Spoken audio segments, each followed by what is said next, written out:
Sa unang pagkakataon na naiwan mag-isa ang dalaga kasama ang binata, may napansin siyang nakakagulat sa bag nito, na isang pink na bra at may lace pa sa gilid. Ano bang kalokohan ta? Kanina lang si Linmo matapos malaman ang pinagmulan ni Anran ay galit na gustong mag-higanti. Medyo nakakatawa tingnan si Linmo habang nagwawala at nagkakumpas ng kamao, kaya hindi napigilan ni Anran na matawa kahit may luha pa sa mga mata niya. Pagkatapos ay sinabi niya malakas ang impluensya ng Security Bureau kaya mahirap silang kalabanin ng diretso at sakalin mo na offend mo pa yung mga taga Snow Phoenix University kaya low-key ka muna ngayon at sa puntong yun tumaas pa ng kaunti ang tingin ni Anran kay Linmo. Sinabi ni Linmo na naiintindihan naman niya at kakaiba lang talaga ang paraan ng paglaki ng isip niya at malapit na akong mag-enroll sa Aris Academy at kapag natutunan ko na ang martial arts ay doon na ang araw ng paghihiganti. Nang marinig ang Aris Academy ay excited na tinapak ni Anran ang balikat ni Linmo at sinabi niyang may base siya malapit doon na isang napakagandang sinaunang libingan. Sinaunang libingan kaya naguluhan si Linmo kaya sabi ni Anran na oo ipapakita ko sayo kapag dumating ang tamang panahon. Sa isip ni Linmo ay na-visualize na niya ang base na mga paniking nagliparan sa paligid at mga maltong kita-kita sa lahat ng dako. Sa pag-iisip pa lang na ang isang napakagandang babae ay nakatira sa ganong klaseng lugar biglang napahawak si Linmo sa pawis niya at natawang sabi ni Anran habang nakikita ang kinakabahan niyang itsura may ganito kang kainan na tapang tapos nagsasalita ka pa tungkol sa paghihiganti. Huwag kang mag-alala hindi ako takot kasi nagtataka lang ako kung bakit ang weird ng base mo mabilis na sagot ni Linmo. Lumalaki ang Black Evil Gang namin kaya hindi sapat ang ordinaryong base kaya ang mga sinaunang libingan at abandonadong warehouse yan ang kailangan namin ng lawak ang lupit sabay thumbs up agad si Linmo. Sa totoo lang alam niyang nagyayabang lang si Anran kasi dahil hinahabol siya ng Security Bureau ay kailangan lang niyang magtago sa ganung mga lugar. Nang makita niya ang kupas na sapatos at damit ni Anran na pagtanto niyang hindi siya maginhawang namumuhay. Niligtas mo ang buhay ko ngayon at hindi kita pwedeng pasalamatan lang ng libre kaya hahatiin ko ang kalahati ng ghost beads na nakuha ko ngayon at ibibigay ko sayo at doon mabilis na inabot ni Linmo ang bag sa tabi niya. Hindi na kailangan ayoko ng limos o awa mo at saka gusto ko lang yung mga ghost beads na ninanakaw ko at doon pa ulit-ulit na tumanggi si Anran. Ay sige naisipin mo na lang na ninakawan mo ako sabi ni Linmo habang inilalabas ang bag ng ghost beads pero sa ka-countess nila. Nalaglag sa sahig ang bag sa kamay ni Linmo na may tunog na snap kaya lumantad din ang bra na binili niya para sa big-breasted ghost. Pareho silang napatingin doon, sa pink na bra at may lace pa. Linmo anong klaseng naiisip mo buong araw kaya namula ng sobra ang pisngi ni Anran at napaatras pa siya ng kaunti kaya sabi ni Linmo pakinggan mo muna ang excuse ko ay hindi ibig kong sabihin pakinggan mo ang paliwanag ko kasi hindi ako ganyang klaseng tao. Agad na tinawag ni Linmo ang big-breasted ghost para tumstigo para sa kanya. Kaya sa bandang huli sinabi rin ni Anran na naniniwala siya pero kakaiba pa rin ang tingin niya kay Linmo. Pero kahit gustuhin man o hindi ni Anran na tanggapin ay inilabas pa rin ni Linmo ang kalahati ng ghost beads at isiniksik sa kanya kasi kung hindi dahil sa tulong ni Anran ay malamang patay na siya sa ali na yun kagabi. Hindi na nakatanggi si Anran sa pagpupumilit ni Linmo kaya tumanggap lang siya ng bahagi ng ghost beads gayunman sinabi niya na kung sakaling maharap ulit si Linmo sa problema sa hinaharap ay pwede niyang lapitan ang Black Evil Gang niya para humingi ng tulong. Deal kaya masayang nagbanggaan ng kamao ang dalawa. Maya-maya bumuhos ang malakas na ulan at nakatayo si Linmo sa ilalim ng tulay at pinagmamasdan ang tabing ilog sa ilalim ng ulan at kakagaling lang niya sa isang sitwasyong muntik ng ikamatay niya kaya nakaramdam siya ng kaunting gun. Sa sandaling yun dahan-daang lumapit si Anran sa tabi niya, at sinabing malakas ang ulan ngayon hindi ka muna makakabalik kaya bakit hindi na lang tayo maglibang muna at doon napatitig si Linmo sa pisngi niyang bahagyang namumula, at napaisip ano kayang gusto niyang laruin. Binuksan ni Anran ang Glory of the Fallen. Nilalaro mo rin kaya medyo nagulat si Linmo at sabi ni Anran ng determinado na oo buong gabi akong naglaro kahapon at hindi ko pa rin nakuha ang first win kaya kailangan ko ngayong bumawi. First win lang yun halika ako na bahala sa'yo magbuhat sabi ni Linmo ng kampante habang inilalabas ang phone niya at agad silang nag-add bilang friends. Nang makita niya ang in-game ID ni Anran na emotionless joker, biglang naisip ni Linmo naku bakit parang pamilyar tong ID na to na parang yung bandaged ghost na tinalo ko sa laro. Biglang nakaramdam si Linmo ng malamig na hapdi mula sa tabi niya at doon nakatingin na si Anran sa kanya ng masama na parang papatay ikaw pala yung everlasting sharpshooter kaya bakit ako lagi mong tina-target. Sisilawin kita at doon bigla siyang tumalon mula sa sofa at ang mga maputi at pinong kamay niya ay damapo kay Linmo. Kaya sabi ni Linmo na pasensya na tutulungan kita mag-rank up ngayon okay at sunod-sunod na nakiusap ni Linmo. Hinding-hindi sabay hataw ni Anran sa dibdib ni Linmo gamit ang maliliit niyang kamao. Pero sa sandaling yon sabay na naramdaman ni Linmo ang sakit at ligaya at agad siyang nangako na tutulungan niyang makaabot si Anran sa gold rank ngayong gabi. Nang marinig ni Anran na pwede siyang makarank up ng ganun kalaki ay tuwang-tuwa siya at hindi napigil ang ngumiti. Samantala sa loob ng Security Bureau, biglang may nagwala sa opisina ng direktor. Nagpadala tayo ng 20 agent at isa man lang wala ni isa ang nakabalik. Hanapin niyo kung saan sila nawala mariing at doon hinampes ni Director Gao Longchen ang mesa. Natukoy namin na nawalan sila ng trace malapit sa Min Mountain at pare-pareho silang nawala sa parehong araw at ito ay dahan-daang ulat ni Deputy Director Son Deli habang nagbubuklat ng ilang dokumento. Napakalaki ng Min Mountain, wala kang ang eksaktong lokasyon tapos Deputy Director ka pa, kaya galit na inihagis ni Gao Longchen ang ashtray sa direksyon ni Son Deli. Crash, sumagi ang ashtray sa tenga ni Son Deli at nabasag sa pader. Kaya kita sa mukha ni Son Deli ang gulat dahil hindi pa niya nakitang ganito kainit ang ulo ni Director Gan, kaya agad siyang humingi ng tawad.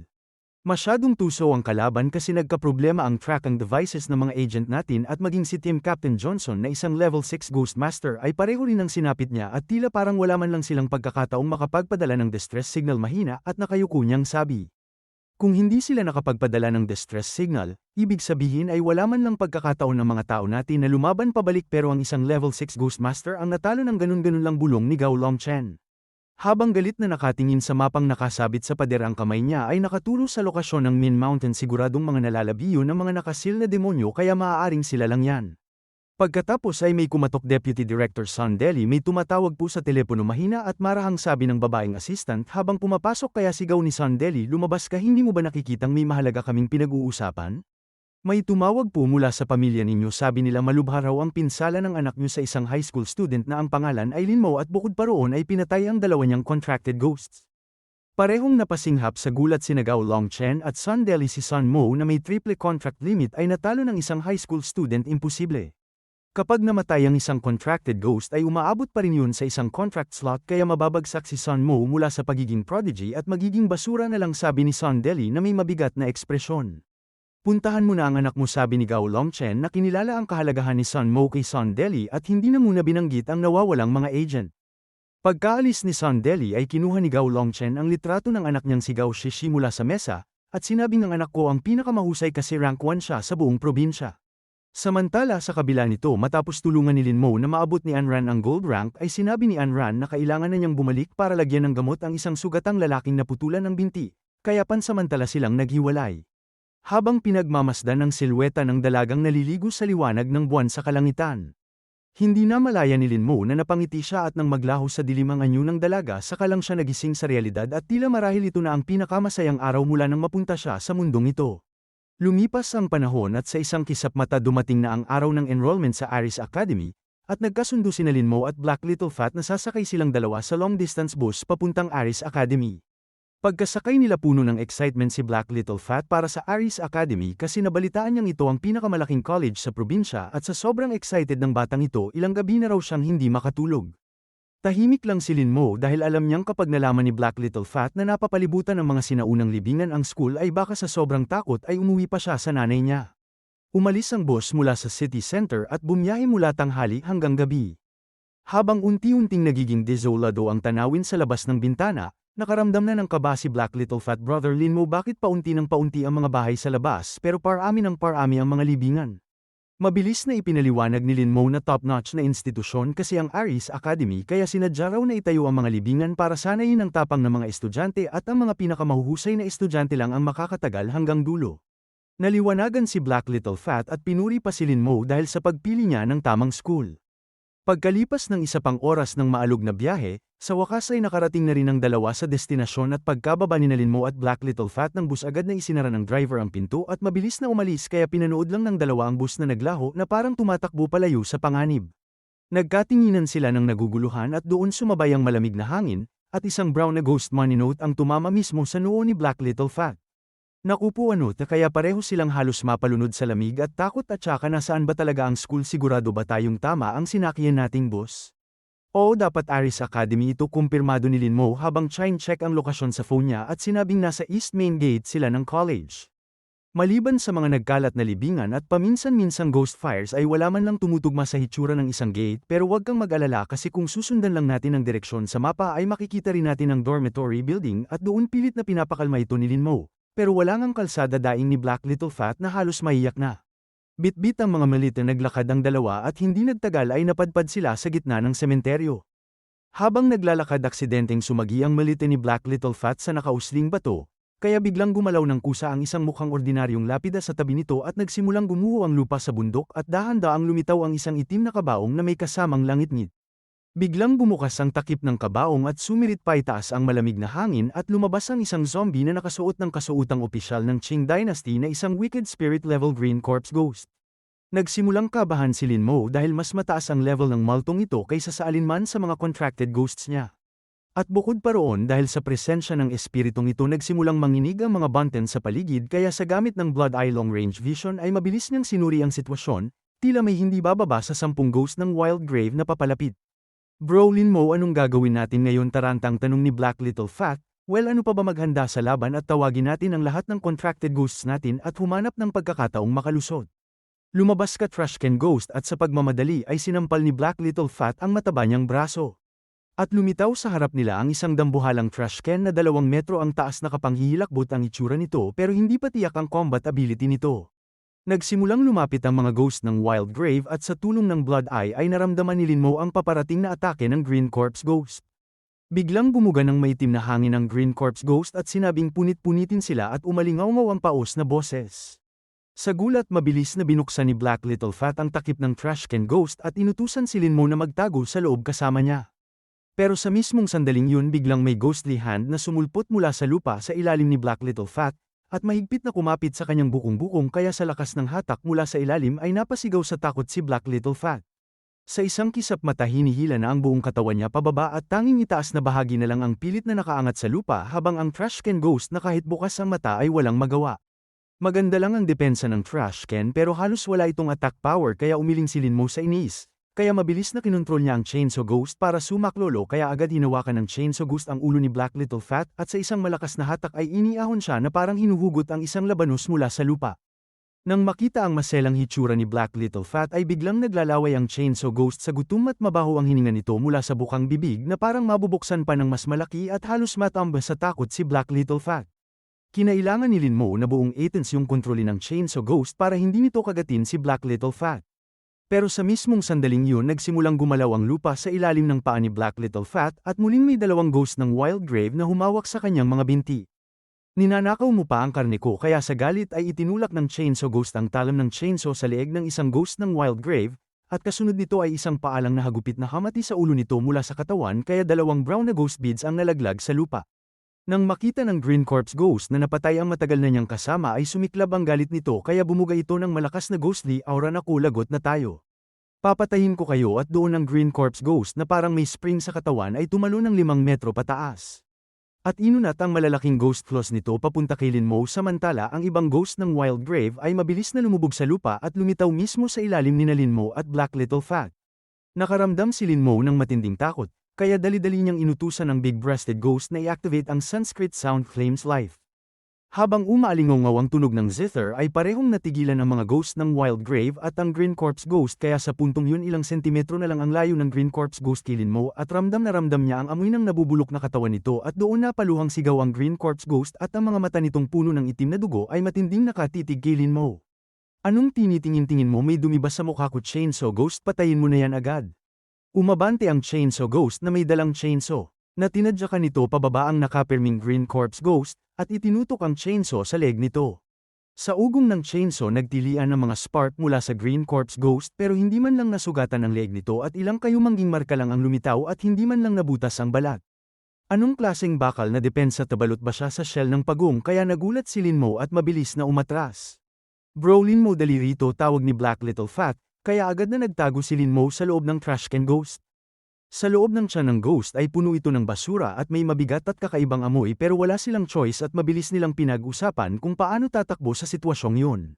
Sa kasalukuyan may 3 contracted ghost si Lin Mo at kailangan pa niya ng 2,000 points para madagdagan ang ghost limit niya pero sa kasamaang palad kulang siya sa points kasi kung meron lang sana ay pwede pa niyang subukang piliting i-contract ang Green Corpse Ghost.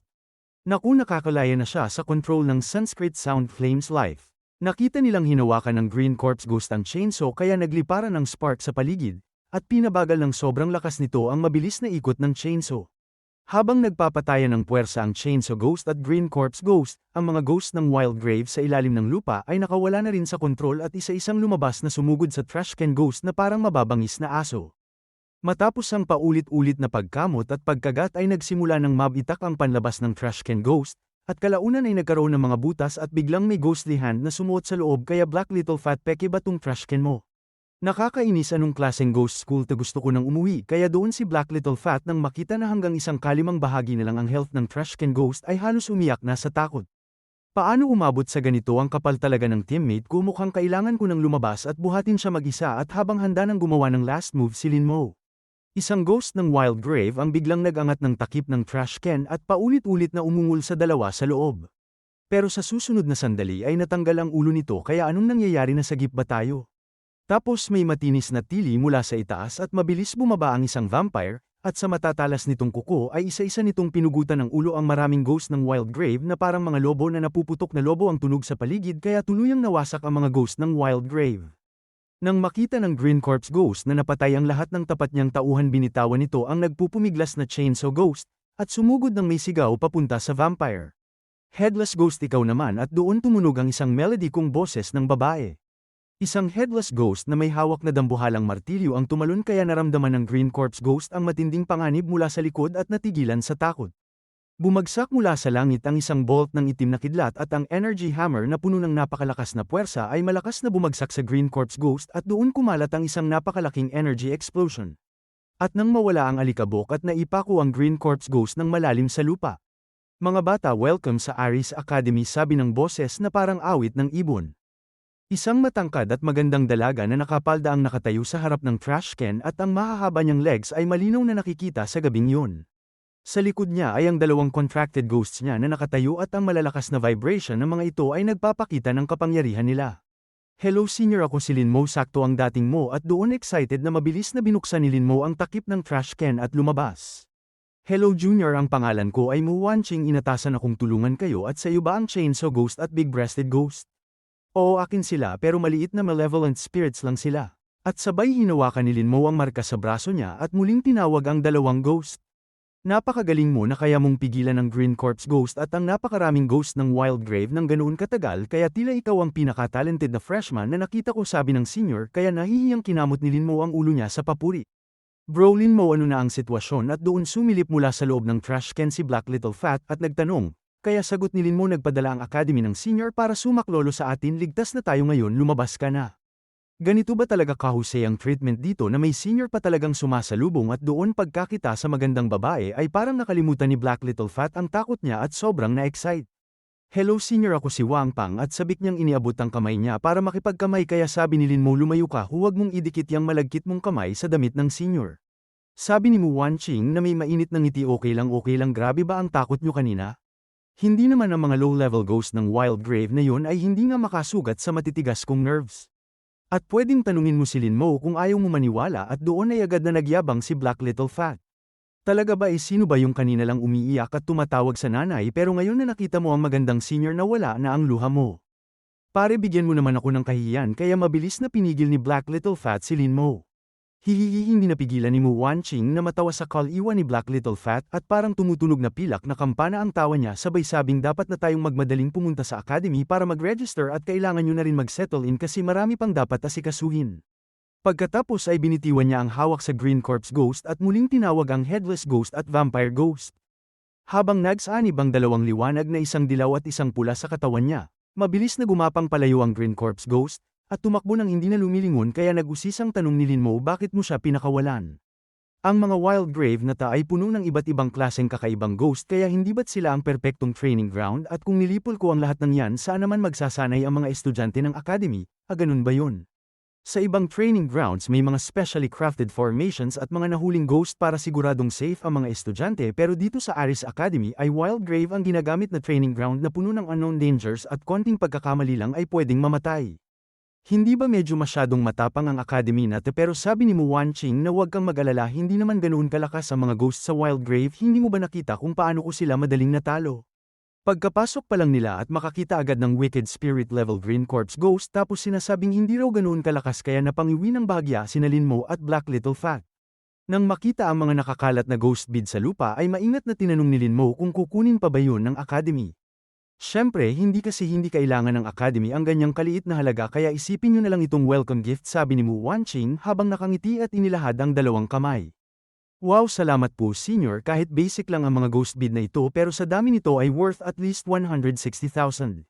Yayaman tayo para tayong nakakita ng kayamanan sa Aris Academy kaya masayang hinati ni Linmo at Black Little Fat ang ghost beads at sumunod kay Mu Wanqing papunta sa academy. Habang naglalakad ay patuloy itinuturo sa kanila ng senior ang mga bentahe ng school at habang lalo pang nagiging mabato ang daan ay hindi napigilan ni Black Little Fat na magreklamo ang layo naman talaga ng school kasi ang hassle nito kasi kapag gusto naming lumabas at pumunta sa computer shop. Paanong masasabing malayo kasi kahit nasa outskirts ng coastal city ay kailangan mo lang tumawid sa Wild Grave at umakyat ng bundok at sumakay ng ferry para makarating sa mataong Lingling City. At sa kagabi-gabi sa school ay makikita mo ang mga kumikislap na ghost fires mula sa mga libingan na kasing ganda at kasing kinang ng mga bituin sa langit kaya talagang nakamamangha ang tanawin. Sa puntong ito parehong napangiwi sina Linmo at Black Little Fat ano bang nakakaganda sa pagtingin sa ghost fires gabi-gabi kasi mas mabuti nang huwag lang tayong mamatay sa takot. Pagkalipas pa ng kalahating oras na paglalakad sa daan ng bundok sa wakas ay narating na ng grupo ang main campus ng Aris Academy at ang bumungad sa kanila ay mga lumang gusaling natatakpan ng dilim ng gabi na para bang mga haunted house. Sa sandaling yun naalala ni Linmo ang isang magandang imahe sa puso niya at nakaramdam siya ng mas matinding motibasyon kaysa dati ang mahirap na kapaligiran ng Aris Academy ay makakatulong para mas mabilis lumakas ang sarili niyang kakayahan para mas maaga niyang maipagiganti si Anran. Pagpasok sa school nakita ni Linmo ang iba pang estudyanteng nagparehistro at karamihan sa kanila ay may iba't ibang sugat marahil galing sa pakikipaglaban sa mga ghosts sa Wild Grave area at nang makita ng mga lalaki ang napakagandang itsura ni Mu Wanqing ay nanlaki ang mga mata nila sa gulat na kupo hindi ko akalaing may ganitong kagandang nilalang dito kaya agad na nawala ang lungkot na dulot ng paghabol ng mga ghost pero nang makita nilang nakangiting nagpapaliwanag si Mu Wanqing kay Linmo tungkol sa school. Biglang hindi na sila natuwa bakit siya ang may magandang senior tapos kami yung mga pangit na male senior ang samalubong hindi patas ta. Anong hindi patas mayabang na sabi ng isang senior na nakatambay sa malapit habang tinapak ang batok ng isang freshman.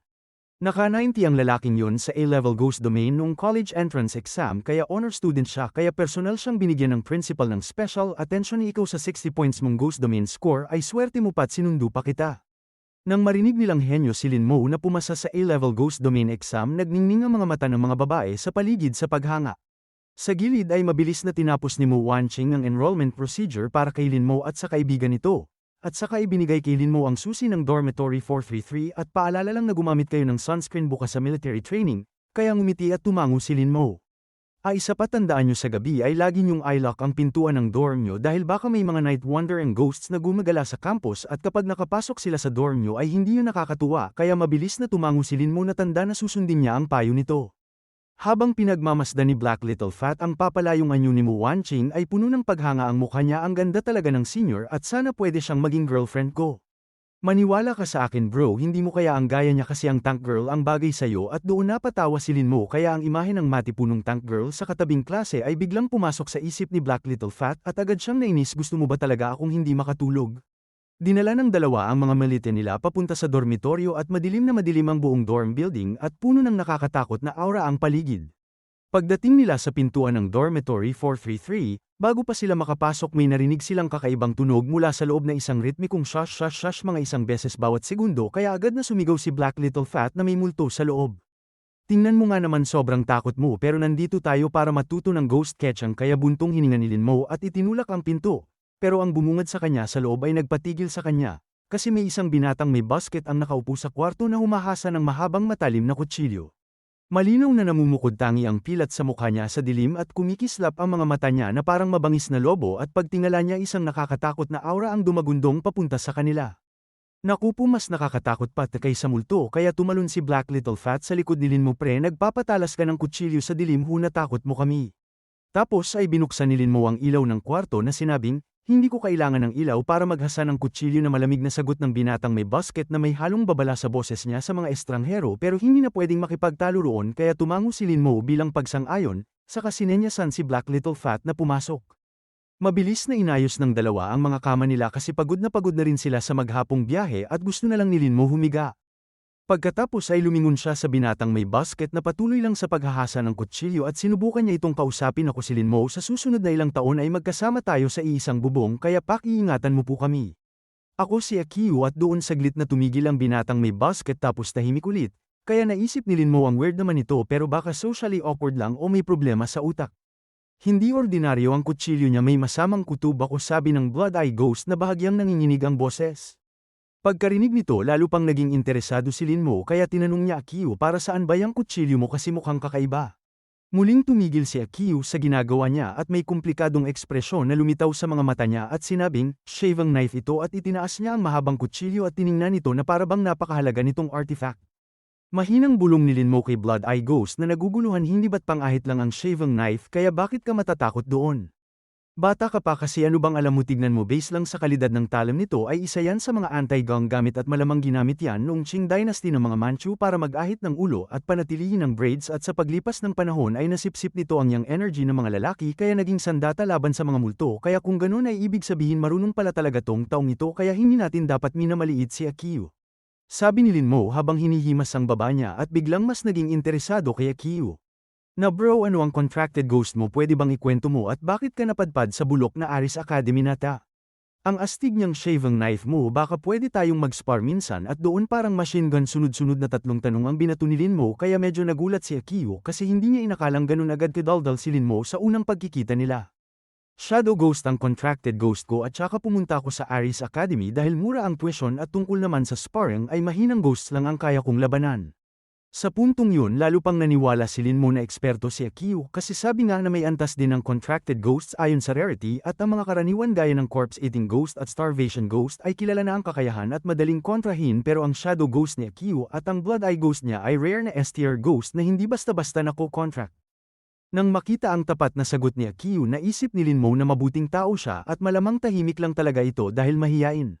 Mabilis na bumangon si Linmo mula sa kama at nagsimulang makipagkwentuhan kay Akiyu. At sa usapan nila nalaman niya ang pinagmulan ni Akiyu na ipinanganak si Akiyu sa pamilyang barbero at bawat miyembro ng pamilya pagdating sa tamang edad ay kinakailangang makipag-contract sa isang shadow ghost at tanging ang mga nakapag-contract ng matagumpay ang pinapayagang gumamit ng ancestral shaving knives. Pero sa ngayon mas gusto na ng mga kabataan ang modernong barbero, kaya napilitan ang tradisyonal na pamilyang barbero na tumanggap na lang ng pag-aahit sa mga matatanda sa mga liblib na lugar kapalit ng maliit na kita. Nagbigay ang principal ng 50% discount sa tuition kay Akiyu kaya yun ang pangunahing dahilan kung bakit pinili niya ang Aris Academy. Pagkatapos ay tinanong naman ni Akiyu si Linmo kung bakit siya napunta rin sa Aris Academy, kahit hindi naman maganda ang pasilidad nito. Ipinaliwanag ni Linmo na pinanggako sa kanya ng principal ang libreng full tuition kasi hirap ang mga magulang niya sa pagbubukid at para makatipid ay tinanggap niya ang alok. Nang marinig na may full scholarship si Linmo ay nainggit si Akiyu at inalok siyang gupitan siya sa halagang $5 pero sobrang sulit daw at dahil naintindihan ni Linmo ang sitwasyon ni Akiyu masaya niya itong tinanggap. Napansin ni Black Little Fat na may isa pang bakanteng kama sa dorm, kaya nagbiro si Linmo na baka ang nawawalang estudyante ay nakipaglaban pa sa mga ghosts sa graveyard area at naging late night snack nila at dahil sa antok at pagod ay naghanda na si Linmo matulog.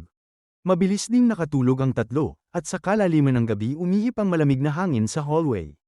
Ang mga nakatira sa room 433 ay mahimbing na natutulog nang biglang bumukas ang pinto na kanina ay nakasara. Biglang nakaramdam si Linmo ng bahagyang pag-alog ng kama niya. At sa antok niyang kalagayan mahina niyang sinabi kay Black Little Fat na huwag munang mag-aksaya ng lakas lalo na't may military training pa kinabukasan. Pero habang lumilipas ang mga minuto ay mas lumalakas ang pagyanig at dahil may kutob si Linmo na may mali, tumingin siya sa kama ni Black Little Fat. Sa gulat niya nakita niyang nakadilat ng malaki ang mga mata ni Black Little Fat at nakatitig sa kisame at mahigpit na nakapulupot ang mga kamay nito sa sariling leeg na hindi makapagsalita at patuloy na sinisipa ang kama bilang hudyat ng tulong. Nakapulupot sa sariling braso niya ang dalawang nakakatakot na pulang sinulid na lalo pang nagdagdag sa misteryo at takot ng sitwasyon. Samantala nagising na si Akiyu nang hindi na mamalayan ni Linmo at kumislap ang shaving knife niya sa harap ng mga mata ni Linmo. At sa isang mabilis na galaw ay tumulak ang matalim na talim papunta sa pinto at ang dalawang pulang sinulid na papasok sana sa kwarto ay agad na naputol. Kaagad na binitawan ni Black Little Fat ang sariling leeg umupo sa kama. At malakas na inubo ng inubo. Sinisipa-sipa ko na yung kama ng todo at hindi mo man lang napansin ano bang iniisip mo at halos mapatay na ako sa pagkasakal hingal na sabi ni Black Little Fat habang hawak ang leeg kaya pasensya na sabi ni Linmo na may bahagyang tawa kasi akala ko nananaginip ka lang o ano. Anong klaseng panaginip sa tingin mo? Meron ako akala ko pa naman inosente ka pero ang weird ng utak mo natutulog ako tapos bigla akong parang nauubusan ng hininga at pagtingin ko sa baba yung mga kamay ko pala ang sumasakal sa akin nang walang kontrol ano bang kalokohan yun? Siguro Puppet Ghost yun, sabing malamig ni Lin Mo habang tinitingnan ang natirang mga sinulid sa braso ni Black Little Fat. Sa tingin mo rin, sabi ni Akiyu habang hinuhugot ang shaving knife mula sa pinto, kasi sa hallway ay dapat Night Wonder ang ghosts lang meron at wala dapat Puppet Ghost dito. Sagot ni Lin Mo na obvious naman yan na ang nasa likod nito ay siguradong may contracted ghost at mayroong sadyang manggulo at saka bagong dating lang tayo at wala pa tayong naagrabyado pero may gusto nang pumatay sa atin. Hindi pwedeng palampasin kaya lumabas tayo at tingnan natin kung ano at doon ibinuka ni Lin Mo ang leeg niya na sinuri ng maingat ang paligid, at tahimik na lumabas ng kwarto na sinundan ng walang ingay ni Akiyu. Hoy sandali, paano niyo ako iiwan dito? Medyo tarantang sabi ni Black Little Fat at pagtingin niya sa labas ay nagdalawang isip siya sa madilim na hallway. Sa rooftop ay 3 senior year bullies at 2 nakabistong babae ang nagkukwentuhan. Brother Luanchang, sa tingin mo ba mababaliw sa takot ang freshman? Tanong ng isa sa mga babae habang natatawa, at kahit hindi siya mamatay malamang trauma na yon. Tandaan niyo pa yung lalaki last year na nabaliw sa prank natin at sa huli tumalon sa ilog. Deserve nilang mamatay kasi yung 2 walang kwenta mula sa room 433 ay naglakas loob na magpasando sa goddess mo Wan Chingko. At huminga pa ng maluwag sa harap niya, kaya ngayon mararanasan nila kung anong pakiramdam ang masakal ng sarili nilang kamay, sabi ni Luanchang habang humihit-hit ng malalim sa sigarilyo at halata ang arogante niyang aura. Biglang nagbago ang ekspresyon ni Luanchang kasi naputol ang mga sinulid na kumokontrol sa puppet ghost sa kamay niya. Ang lakas ng loob nilang putulin ng mga sinulid ko, mga batang yun naghahanap ng kamatayan, kaya sinenyasan niya hanggang niya na sumunod pababa habang sumisigaw na tuturuan daw nila ng leksyon sina Lin Mo at Akiyu. Sigaw ni Lin Mo, hindi nyo na kailangang maabala, kasi lumitaw sila ni Akiyu mula sa hagdanan at si Lin Mo ang nanguna senior imbes na matulog sa oras na gusto nyong makipagsabayan sa totoong laban. Pero sige, ayos, matagal ko nang gusto ng action, kaya spar tayo. At si Akiyu na nasa tabi ni Lin Mo ay hindi nagsalita at mahigpit lang niyang hinawakan ang kanyang blade. Natigilan ang mga bully na wala pang freshman na nagsalita sa kanila ng ganito kasi sa isip nila ang mga freshman ay mga engot lang na walang totoong skills, pero ang 2 bagong dating na ito ay sobrang tapang, hindi nila alam ang lugar nila. Patayin sila, utos ni Luanchang, kaya agad na tinawag ng 2 tauhan niya ang kanilang contracted ghosts. Ang isa ay corpse-eating ghost at ang isa naman ay isang one-armed crippled ghost na nakakapit sa katawan ng tao. Saglit na nag-atubili si Lin Mo saka biglang natawa ito. Na ba ang kayang ipakita ng senior students? Seryoso, nang gugulang pa kayong tumingin ng mababa sa amin? Sino ang nagbigay sa inyo ng peking confidence na yan? Kayo lang namang 2 engot na siguradong hindi pa nga naka-activate ng skills, kaya lumuhad kayo at magmakaawa, kundi ay hindi nyo naaabutan ng araw bukas, sigaw ng isang bully. Hindi aabutan ng araw bukas? Bakit, anong mangyayari? Uulan ba? Panunukso ni Lin Mo. Kaya lalong nainis si Luanchang at ang mga kasama niya, kaya kinikiskas nila ang ngipin sa galit at lahat sila ay nag-aambag sa dagdag ng emotional collapse points ni Lin Mo. Maging si Akiyu na kadalasang walang emosyon ay bahagyang napangiti nang marinig ito. Sobra na ang salita, patayin sila, utos ni Luanchang na halos sumabog na sa inis, kaya sumugod diretso kina Lin Mo at Akiyu ang corpse-eating ghost at ang thug na may pinalakas na braso. Malamig na sinabi ni Akiyu na isa sa bawat isa sa atin at pagkatapos natin dito ay saka natin harapin yung puppet ghost, kaya walang problema, bulong ni Lin Mo. Sa pagkatapos niyang magsalita ay biglang nawala si Akiyu sa pwesto niya. At pagkalipas ng 1 segundo lumitaw siya sa ibabaw ng corpse-eating ghost na hawak ang shaving knife sharp blade, at sa isang mabilis na galaw ay napugutan ang corpse-eating ghost. Grabe ang lakas, Akiyu, flash step ba yan o ano? At doon gulat na sabi ni Lin Mo. At hindi rin makapaniwala ang bully na kumokontrol sa corpse-eating ghost kasi sa isang iglap lang nawasak ang kanyang contracted ghost, kaya nagsuka siya ng lumang dugo at talagang hindi biro ang backlash kapag namatay ang contracted ghost. At doon ay nabigla rin ng 2 babae na nanunood mula sa gilid at sa mata nila pinatay ni Akiyu ang corpse-eating ghost gamit lang ang skill niya nang hindi man lang tinatawag ang sariling contracted ghost. Ito ba ang lakas ng isang freshman? Sa kabilang banda, ang isa pang thug na pinalakas ng one-armed crippled ghost ay papalapit na kay Lin Mo at lumaki ng husto ang braso nito at sa malakas na talon ay inihataw niya ang pinalaking braso diretso kay Lin Mo. Pero hindi man lang natinag si Lin Mo at ang kaliwang mata niyang may blood eye power ay biglang nagbukas, kaya isang napakalakas na ghostly force ang sumiklab. Blood prison illusion activate. Tumigil ang tumatalong thug sa ere, at malakas na bumagsak na parang saranggolang naputol ang tali at sumubsob siya sa lupa at nagkakanginig ng hindi makontrol. Kung na-impress sila sa mabilis na pagputol ni Akiyu sa ghost ay mas lalo silang nabigla ngayon kasi pinatay ni Lin Mo yun gamit lang ang tingin. Anak ba siya ng isang lihim at makapangyarihang pamilya? At hindi mapigilan ni Luanchang na manginig ang mga kamay niya at takot na takot talaga siya kasi ang 2 nasa harap niya ay hindi lang malakas kundi walang awa din. Pero para magmukha siyang may control pa rin sa sitwasyon ay nagtanong siya ng galit kay Lin Mo kung alam ba nito ang magiging kapalit ng pag-offense sa kanya. Pero anong kapalit? Sagot ni Lin Mo na parang nag-iisip pa at tumingin siya kay Akiyu at sinabing, alam mo ba, pero umiling lang si Akiyu nang walang ideya. Ganun ba, sige, tapusin muna natin ang laban, na sabi ni Lin Mo habang minamandahan ang manggas niya at naglakad papunta kay Luan Chang ng may determinasyon. Luan Chang, kailangan mo kaming protektahan mula sa mga baliw na pakiusap ng dalawang takot na babae habang patakbong yamakap sa mga binti ni Luan Chang. Huwag kayong mag-alala, kontrolado ko, sabi ni Luan Chang habang inilalagay ang mga kamay niya sa balikat ng dalawang babae at isang nakakatakot na ngiti ang kumalat sa mukha niya. Nagsimulang manginig ng malakas ang puppet ghost sa tabi niya at napakaraming sinulid ang sumirit mula sa dibdib nito. Bago pa makareact ang dalawang babae ay tumagos ang mga sinulid na yun sa mga braso at binti nila at unti-unting naghilom sa laman nila, at ngayon kontrolado na sila ni Luan Chang na parang mga manikang nakasabit sa tali. Pakiusap, huwag niyo kaming saktan, hindi namin makontrol ang katawan namin kasi lahat na kasalanan ni Luan Chang, kaya agad na napagtanto ng mga babae ang sitwasyon nila at nagmakaawa sa awa ni Lin Mo at Akiyu. Ginagawa niya silang panangga para makakuha ng oras at makatakas ba, isip ni Lin Mo. Kaya sabi niya, gusto niyong pumatay tapos tatakbo kayo pero wala kayong takas, at bago pa man tawagin ni Lin Mo ang contracted ghost niya, isa sa mga babaeng kontrolado ng puppet ghost ay malakas na sumipa papunta sa kanya pero mabilis na umiwas si Lin Mo. Pero kitang-kita na may training sa martial arts ang babae kasi tuloy-tuloy ang atake ng mahahaba niyang binti, at kahit elegante ang galaw niya, napipilitan pa ring depensahan ni Lin Mo ang sarili niya. Sabi ni Akiyu na nakaharang ang mga babaeng, kailangan natin itong tapusin agad isa sa bawat isa, at naunawaan ni Lin Mo ang gusto niyang sabihin at tumango. Mabilis niyang iginalaw ang braso niya at tinawag ang Chainsaw Ghost, dahilan para maniga sa takot ang mga babae, at dahil kontrolado ang katawan nila ng puppet ghost, hindi sila makaiwas sa paparating na banta at panunuorin lang nila habang papalapit ang malaking chainsaw. 3 segundo ang lumipas pero walang dumating na sakit na inaasahan nila, at pagbukas ng mga mata nila nakita nilang wala silang sugat. Kasi pinutol lang nina Akiyu at Lin Mo ang mga sinulid ng puppet na kumokontrol sa kanila nang walang sinaktan. Dahil mahusay at mabubuting kabataang lalaki ng ika-21 siglo ang dalawa, ay hinding-hindi sila mananakit ng mga inosente, at dahil sa takot sa kamatayan emosyonal na bumagsak ang dalawang babae at nagbigay kay Lin Mo ng hindi inaasahang 500 points. Ang di inaasahang dagdag na yun ay nagdulot ng matinding saya sa puso ni Lin Mo, at kahit hindi niya sinaktan ng dalawang babae ay hindi niya palalampasin si Luan Chang, lalo na't may balak na pumatay si Luan Chang kina Black Little Fat at sa kanya. Sa oras na yun naramdaman ni Luan Chang ang matinding pagnanais ni Lin Mo na patayin siya, kaya nangilabot siya at napaisip siya, anong napakalaking kasalanan ba ang nagawa ko sa nakaraan ko para mapunta ko sa landas ng dalawang ta? Dahil sa matinding desperasyon, binalot ni Luan Chang ang sarili niya ng mga sinulid mula sa puppet ghost, at nang hindi lumilingon, tumalon siya mula sa rooftop, at doon nais ding tumakas ng puppet ghost pero inutusan ito ni Luan Chang na takpan ang pagtakas niya.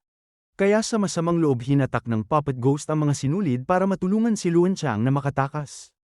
Huwag siyang hayaang makatakas, mabilis na kumilos si Lin Mo para harangin siya, pero sa usapin ng bilis ay mas mabilis si Akiyu, at sa isang dash narating niya ang dulo ng rooftop, at sa mabilis na hiwa ay pinutol niya ang mga sinulid na kumukonekta kay Luan Chang. Doon ay bumagsak si Luan Chang mula 3rd floor, at nang mawalan siya ng suportang sinulid ay tuluyan siyang nahulog ng diretsyo na may malakas na kalabog at sobrang deformed ang dalawang binti niya. Tulong, papatayin nila ako, sigaw niya na halos nakalimutan ng sakit sa mga binti, at gumapang ng desperado papunta sa opisina ng security guard. Nang lumabas ang antok na guard ay huminto sina Lin Mo at Akiyu sa paghabol kasi hindi na may tuturing na self-defense ang pag-atake kay Luan Chang sa harap ng guard. Kahit nakatakas si Luan Chang ay nasa rooftop pa rin ang puppet ghost, kaya sinenyasan ni Lin Mo ang Chainsaw Ghost, na tuwang-tuwang sumugod at hinati ang puppet ghost sa dalawa gamit ang chainsaw. Sa ibaba ay napasigaw muli si Luan Chang sa matinding sakit kasi sobrang tindi ng backlash dahil sa pagkamatay ng contracted ghost niya, at matapos mangisay ng ilang sandali ay nawalan siya ng malay. Sa rooftop ay masayang hinati ni Lin Mo at Akiyu ang kanilang mga nakuha sa laban. Ang one-armed crippled ghost bead at corpse-eating ghost bead ay napunta kay Akiyu, habang ang puppet ghost bead naman ay kay Lin Mo, at doon si Chainsaw Ghost na nasa malapit ay halos naglalaway sa tanawing may malaking putol na braso. Sa tango ni Lin Mo agad na naintindihan ng Chainsaw Ghost at sabik na sinimulang nguyain yun, at matapos ang sunod-sunod na tunog ng pagnguya na parang baboy, inalertuhan ng system si Lin Mo na nadagdagan ng 20% ang loyalty ng Chainsaw Ghost. Kaya tuwa ang bamaha kay Lin Mo dahil ibig sabihin nito ay hindi na niya kailangang mangamba na bigla itong magwala, at pagkatapos ay chinik niya ang emotional collapse points niya at nakita niyang umabot na yun sa 2,000, kaya agad niyang tinaas ang ghost contract limit niya na nagbigay sa kanya ng kakayahang makipag-contract sa isa pang ghost.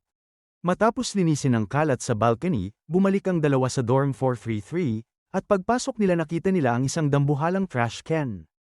Nalilito na tanong ni Akiyu kay Lin Mo kung binili ba niya ang trash can, pero ang laki raw nito, pero ipinaliwanag ni Lin Mo na contracted ghost ito ni Black Little Fat. Agad niyang binuksan ang takip at nadatnan si Black Little Fat na mahimbing na natutulog sa loob. Kaya sobrang gulat si Akiyu, iniisip kung pwede ngang maging contracted ghost ang isang basurahan at kung ang attack mode ba nito ay ang saksakin ng amoy ang kalaban hanggang masuffocate. Kinabukasan, ginayos si Linmo ng alarm clock niya. At habang nag-iinat sa kama, napansin niyang gising na pala si Akiyu na nakaupo ito ng naka-cross-leg sa kama niya na malalim ang meditation at may mga piraso ng ghostly aura na lumalabas mula sa mga ghost bead niya at sa bawat hinga niya ay sinisip-sip niya ang mga yon. Ang disiplina niyang yun ay talagang hinahangaan ni Linmo pero hindi niya kaya tularan at kung hindi lang dahil sa mandatory school military training na kailangan niyang gumising ng maaga ay siguradong matutulog pa sana si Linmo ng 2 oras pa. Pero basta may sapat siyang emotional collapse points ay mabilis namang angat ang lakas niya na parang rocket ride lang. Habang pinagmamasdan ang makapal at parang tintang aura na nakapalibot kay Akiyu ay na-curious si Linmo na kung si Akiyu ay ganoon kalakas kahit puro physical strength lang ang gamit niya ay gaano kaya kalupit ang combat abilities ng Shadow Ghost niya. Pagkatapos maghintay hanggang matapos ang meditation ni Akiyu ay mabilis na ginayosing ni Linmo si Black Little Fat mula sa trash can. Sabay-sabay silang tatlo na nagtungo sa training ground ng school para sa mandatory military training at ang buong umaga na pagtayo sa military posture ay sobrang nakakapagod. Si Linmo ay kinaya naman pero si Black Little Fat ay halos maubos ang lakas at pakiramdam niya parang aakyat na siya sa langit anumang oras at mahina at nanghihinang tanong ni Black Little Fat habang nakaupo sa lupa na Linmo may dala ka bang tubig at sasabihin na sana ni Linmo na wala. Pero bigla siyang nagbago ng isip ha tubig oo may dala ko. Ano may tubig ka pahingi bibilhin pa namin at doon mabilis na lumapit ang ilang freshman kay Linmo na may pag-asang mukha. Pero sabi ni Linmo na may dala ako pero naubos ko na. Nang makita niya ang galit na reaksyon nila tumunog ang masayang notification ng system at nakakuha siya ng maraming emotional collapse points. Wala ni isa sa inyo ang nagdala ng tubig at doon lumapit ang isang freshman na nagngangalang Juan na may kintab ang buhok kaya naiinip na tanong ng isa ikaw may dala ka ba? Wala ako ngayon pero may girlfriend akong magdadala para sakin mamaya sagot ni Juan. Kilala ang Aris Academy bilang singles academy dahil hindi marami ang babaeng gustong pumunta sa lugar na puno ng libingan kaya nang marinig ng grupo na may girlfriend si Juan ay naiinggit silang lahat pero si Juan na nakapockets pa ang kamay ay nagsimulang mang-asar na mga single sila. Si Linmo naman kalmado lang nakasandal sa puno habang kumakanta-kanta na parang walang pakialam, kaya naasar si Juan sa pagiging deadman ni Linmo at inasar siya ano naman kung top student ka ng school. Lonely single dog ka pa rin na walang girlfriend. Juan mahal ko nauuhaw ka ba dinalhan kita ng tubig at doon eksaktong dumating ang simpleng itsura na girlfriend ni Juan na may bitbit na mineral water. Darling pakainin mo naman ako at agad na nagpasikat si Juan kaya napatingin ang lahat ng may halong inggit at inis. Anong silbi ng pagiging top student kung sa init na ta ay hindi ka man lang makainom ng tubig at sabay yakap niya sa baywang ng girlfriend at malalaking lagok na uminom sa harap ni Linmo. Sa puntong yun dumating si Mo Wanqing sa field na may hawak na bote ng malamig na sweet water at bilang kasalukuyang number 1 goddess ng Aris Academy agad siyang naging sentro ng atensyon. Nagsimulang magbulungan ang lahat kung sinong swerte na freshman ang nakakuha ng atensyon ng napakagandang senior sa unang araw pa lang. Pag-ikot ng tingin niya sa field ay nakita ni Mo Wanqing si Linmo sa ilalim ng malaking puno kaya kumaway siya at lumapit, kaya nagulat si Linmo Senior ako ba ang hinahanap mo? Lin Jr. para sa Yota at doon nakangiting inabot ni Mo Wanqing ang malamig na sweet water sa kanya. Para sakin bakit at nagulat si Linmo kasi alam niyang hindi sila ganoon ka-close ni Mo Wanqing para mag-effort ito ng ganito para lang magdala ng inumin. Reward mo ta kasi kung tutuusin tinanggal mo yung banta sa Aris Academy kagabi pabulong na sabi ni Mo Wanqing sa tenga ni Linmo na siguraduhin silang dalawa lang ang nakaririnig. Pagkatapos ay nilagay niya ang daliri sa labi niya na senyales na lihim lang yun at agad na naintindihan ni Linmo na tinutukoy niya ang nangyari nung natalo niya si Luan Chang kagabi. Hindi alam ni Linmo at Mo Wanqing na ang malapit nilang interaction sa harap ng lahat ay nagpaingay sa buong freshman training camp at tila sa unang araw pa lang ng school ay parang nasilunan ni Linmo ang kilalang malamig na goddess ng academy kaya paano na lang mararamdaman ng ibang lalaki. Biglang bumuhos sa isip ni Linmo ang sunod-sunod na system notifications at bawat isa sa napakaraming freshman ay nagbibigay sa kanya ng emotional collapse points, kaya sa isang iglap tumaas yun ng higit 1,000 points kaya grabe ang yaman ko na tuwang-tuwang sabi ni Linmo habang pinagmamasdan ng pataas na points. Habang nakatuon ang tingin ng lahat kay Linmo at Mo Wanqing, may dumating namang napakagandang babae mula sa kabilang side ng field at sa ilalim ng kilay niyang parang sanga ng willow ay may pares ng malinaw at kumikislap na mga mata at may hawak siyang cup ng lemon juice at parang may hinahanap. Nagsimula namang mag-ikot-ikot ang atensyon ng mga bagong estudyante sa pagitan ni Mo Wanqing at ng bagong dating siya rin ba ay may dalang inumin. Uhaw ka ba Pogi may super refreshing lemon water ako rito doon bahagyang tinapak ng babaeng nasa likod ni Linmo ang balikat niya kaya sabi ni Linmo na Anran anong ginagawa mo rito? Takte si Lin Mo na naman bakit laging yung batang yun gulat na sabi ng mga kalalakihan una si Goddess Mu Wanqing ang nagdala ng malamig na sweet water tapos ngayon naman may top tier beauty na nag-aalok ng refreshing lemon juice. Si Juan na nasa malapit ay sobrang na-frustrate na parang maiksi bigla ang buhok niya kasi ilang sandali lang ang nakalipas ay inaasar pa niya si Lin Mo dahil sa pagiging loner pero ngayon si Lin Mo ay may mature beauty sa isang side at cute na loli sa kabila. Sa tabi ni Lin Mo nang magtama ang tingin ng dalawang babae ay parang may sumiklab na spark sa hangin aking munting junior brother sino tong pretty little girl tanong ni Mu Wanqing. Hindi na kailangan ng introductions at nagningning ang mata ni Anran na may bahid ng lungkot nang tumalikod siya. Akala ko mauhaw ka dahil sa training sa init na kaya dinalhan kita ng lemon juice pero mukhang busog ka na pala galit niyang inihagis ang bote. Bakit siya galit anong ginawa ko naguguluhang bulong ni Lin Mo habang litong-lito. Nang makita ni Mu Wanqing ang clueless niyang mukha mabilis siyang tumulak sa kanya na sinabing nagtampo ang girlfriend mo habulin mo siya at ayusin mo at ipaliwanag mo kaya parang naggets ni Lin Mo kaya tumango siya at yumuko para pulutin ang natapong lemon juice. Hawak ang bote hinabol niya ito Anran hintayin mo ako. At paglapit niya sa kanya binuksan niya ang bote at uminom ng malaki. Sobrang lamig nito na parang tinangay ang init ng tag-init salamat Anran ang fresh nito na sobrang lamig parang sumasakit ng ngipin ko. Sa tingin mo sobrang lamig edi manigas ka na lang at doon inis na tapak ni Anran at naglakad palayo sa school. Ano na ang gagawin ko bulong ni Lin Mo habang pinapawisan at nerbyosong tumingin kay Mu Wanqing na parang humihingi ng sagot kaya sabi ni Mu Wanqing ang engot mo habulin mo siya. Hinilat ni Mu Wanqing ang sentido niya sa inis paano naging ganito kaina ang emotional intelligence ng mukhang matalinong junior na ta. Sa oras na yun sobrang komplikado ng nararamdaman ni Anran kasi lumaki siya sa isang napakadelikado at kulang sa pag-ibig na environment at nang makita niya si Lin Mo kasama si Mu Wanqing ay parang nabasag ang sense of security niya at nang malapit nang maubos ang natitira niyang pag-asa sa puso. May mainit na kamay na humawak sa pulso niya. Anran may gusto kong sabihin sa'yo sabi ni Lin Mo ng seryoso kaya pagkakita ng sincerity niya ay agad na bumilis ang tibok ng puso ni Anran. Ano pa ba ang sasabihin mo Pikenman at puno pa rin siya ng pag-asam, kaya tanong ni Lin Mo ginawa mo ba mismo tong lemon juice kaya biglang ikinabigla ito ni Anran. May tubig ka nang ang bigay ng ibang babae kaya bakit iinumin mo pati itapon mo na lang sagot niya pero sayang naman kung itatapon ko ang napakagandang lemon juice na kontra ni Lin Mo. Sabay ubos sa natitirang laman. Bakit mas malamig pa ito kaysa sa galing ref may iba ka pa ba gusto ko pa ng isa pero naubusan ng masabi si Anran sa carefree niyang asal ewan ko sayo. Pinulot ko ng patak-patak ang spring water mula sa isang sinaunang libingan tapos ginawa ko itong lemon juice pero paano mo nagawang may ganun karami? Sinaunang libingan kaya pala sobrang lamig ng lemon juice siguro dahil sa siksik na yin energy doon salamat talaga kaya na-touch ako na nag-effort ka pa ng sobra para lang bigyan ako ng cooling drink habang mabigat ang training namin.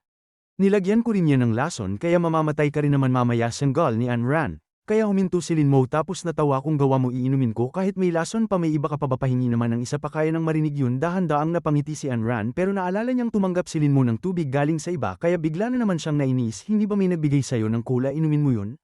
Kung hindi mo itatanong actually lemon juice mo lang ang ininom ko sa buong kalahating araw na training at wala akong ibang hinawakan sabi ni Lin Mo habang kumukurap sa kanya ng inosente. Good buti alam mo ang tama pero balak sana kitang isama sa sinaunang libingan na base ko pero sa dami ng ginagawa mo baka kalimutan na lang natin pero napasigaw si Lin Mo wag mo tong I can sell kasi ang mga sinaunang libingan ay bihirang lugar kung saan lumalabas ang mga multo. Kakaswap lang niya ng points para sa mas mataas na ghost contract limit at gusto niyang makapag-contract ng isa at matagal na rin siyang nag-aalala na wala siyang mahahanapan. Kung gusto mo talagang pumunta ay magkita tayo sa abandonadong libingan sa east side ng school alas 10 ng gabi at doon masayang kinuha ni Anran ang bote mula sa kanya.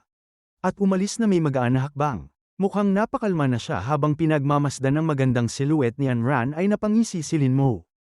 Akala ko ako ang mahina sa emotional intelligence pero ikaw bata mas malala ka pa at doon casual na sabi ng blood eye ghost at tumango naman ang big-breasted ghost na sinasabing nasa advanced stage na ng pagiging walang alam na straight guy si Lin Mo pero doon malungkot na bulong ng chainsaw ghost maghahanda ka ba ng karne at dahil sa masasakit na salitang ito ay halos dumura si Lin Mo ng dugo kasi hindi siya makapaniwalang inaasar siya mismo ng mga ghost dahil sa pagiging social idiot niya.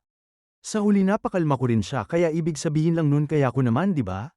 Pagbalik ni Lin Mo sa training ground marami sa mga lalaki niyang kaklase ang masamang nakatingin sa kanya kasi sa dami kasi ng tao ay mahirap nang makipag-usap sa babae pero parang hawak niya sila sa palad niya. Dahil muling tumaas ang emotional collapse points niya ay tuwang-tuwa si Lin Mo dapat imbitahan ko si Anran na pumunta sa school ng mas madalas na isip niya.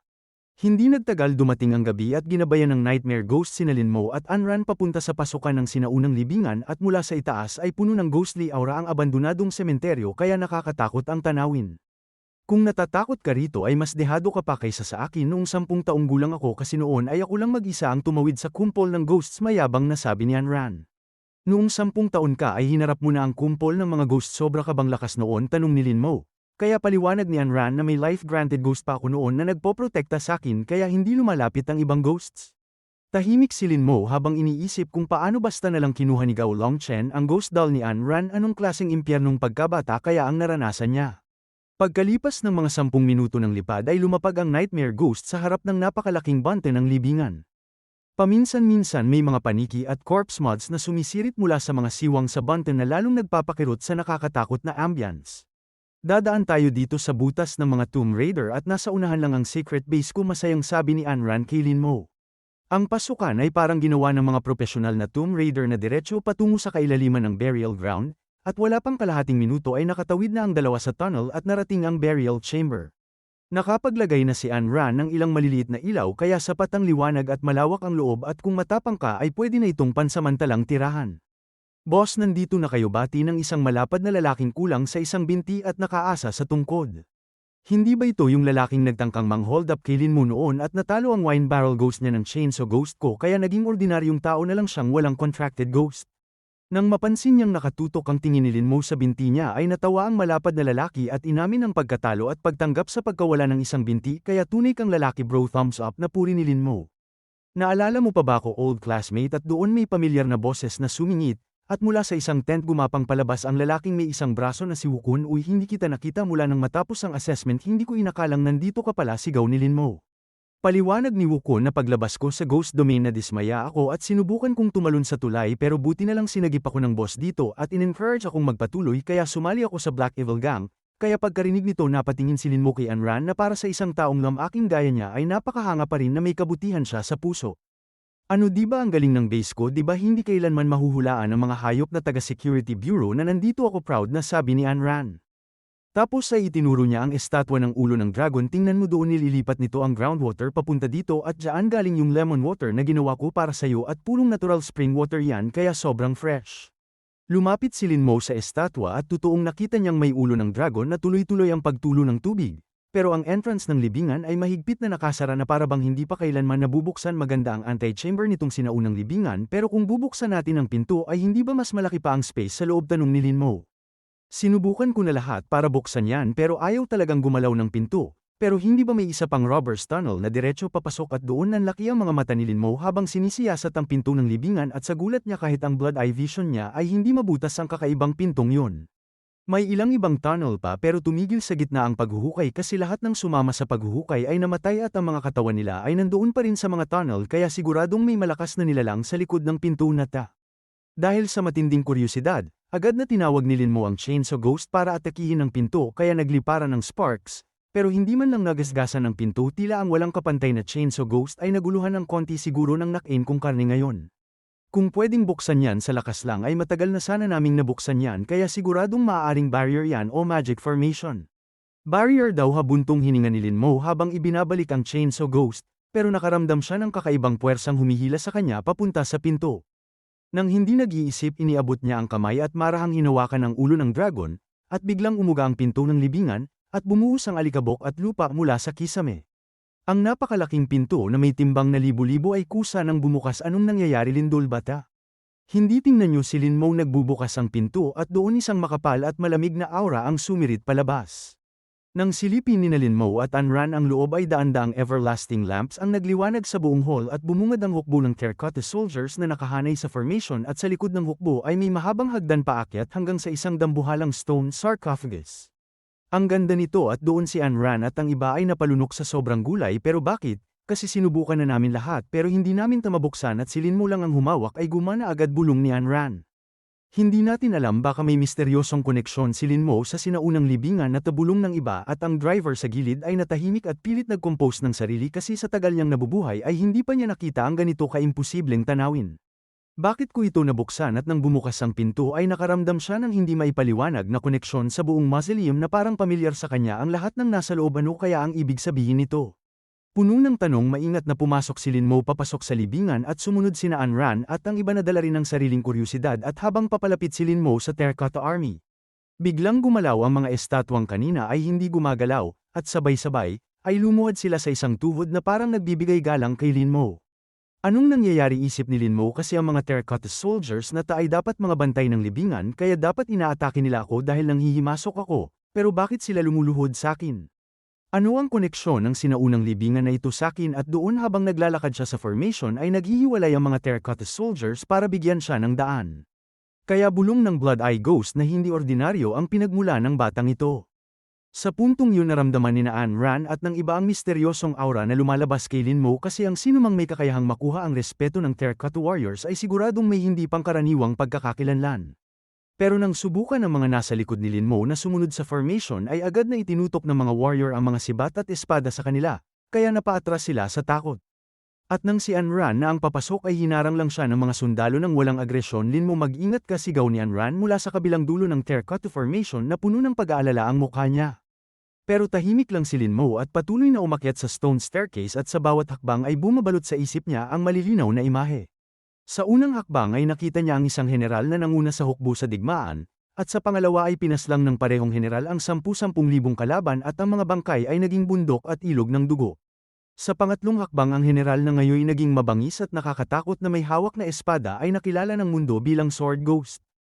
At pagsapit ng ikaapat na hakbang ang general na matanda na at maputi na ang buhok ay nakaasa sa espada na parang tungkod habang tinitingnan ng palasyong buong buhay niyang binantayan.